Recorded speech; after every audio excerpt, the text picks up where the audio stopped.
عقل مند مرغا کہتے ہیں کسی زمانے میں ایک سوداگر تھا اور بڑا مالدار بھی تھا۔ وہ مختلف جانوروں کی بولیاں بھی اچھی طرح سمجھتا تھا۔ اسی دن اس نے اپنے مویشی خانے میں گدھے اور بیل کو آپس میں باتیں کرتے سنا۔ بیل گدھے سے کہہ رہا تھا، تم خوش قسمت ہو، جبکہ میں سارا دن ہل چلاتا ہوں اور تم مزے سے رہتے ہو۔ گدھے نے کہا، میرا کہا مانو تو تم بھی آرام پاؤ گے۔ کل کام کے وقت بیمار پڑ جانا، مالک تم سے کام نہیں لے گا۔ بیل نے خوش ہو کر تجویز پر پورا عمل کرنے کا یقین دلایا۔ سوداگر نے ان کی باتیں سن لیں مگر خاموش رہا۔ اگلے دن جب ملازم نے بیل کے بیمار ہونے کی اطلاع دی تو سوداگر مسکرا دیا اور کہا کہ گدھے کو لے جاؤ۔ نوکر گدھے کو لے گیا اور شام تک کام لیا۔ رات کو جب گدھا آیا تو بیل نے شکریہ ادا کیا کہ تمہاری تجویز خوب رہی اور مجھے آرام کرنے کا موقع مل گیا۔ گدھا دن بھر مشقت سے چور چور تھا۔ اس وقت تو خاموش رہا لیکن دل میں سوچتا رہا، اچھی نصیحت کی کہ خود مصیبت میں پھنس گیا۔ اگلے روز صبح سوداگر پھر مویشی خانے پہنچا تاکہ گدھے اور بیل کا معاملہ دیکھے۔ آج اتفاقاً اس کی بیوی بھی اس کے ساتھ تھی۔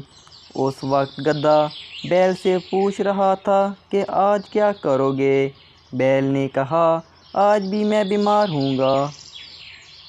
گدھے نے کہا، ایسا غضب نہ کرنا، مالک کہہ رہا تھا کہ اگر بیل تندرست نہ ہوا تو اس کو ذبح کر دیا جائے گا، اس لیے بہتر یہی ہے کہ آج کام پہ جاؤ ورنہ جان کو خطرہ ہے۔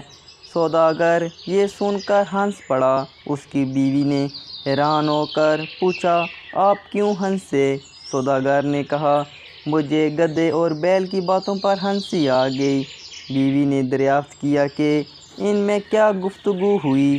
سوداگر نے کہا، یہ ایک راز ہے، اگر ظاہر کر دیا تو میری جان کو خطرہ ہے۔ بیوی اصرار کرنے لگی اور کہا کہ تم بہانے بناتے ہو، درست بات نہیں بتائی تو میں اپنے آپ کو قتل کر لوں گی۔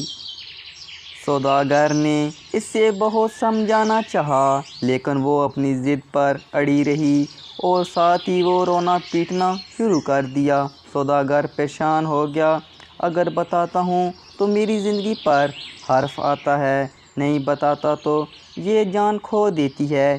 اس فکر میں کھڑا تھا کہ کتے نے مرغ سے کہا، تو آج بھی مرغیوں کو ڈانٹ رہا ہے؟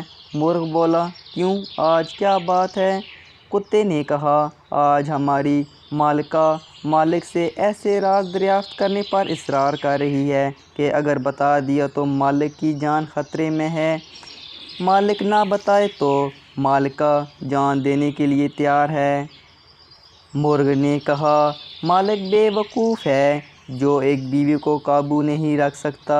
مجھے دیکھو، میں نے 50 مرغیوں کو سنبھال رکھا ہے، اگر میری مرضی کے مطابق خلاف ذرا بھی کام کریں تو مار مار کر سیدھا کر دوں۔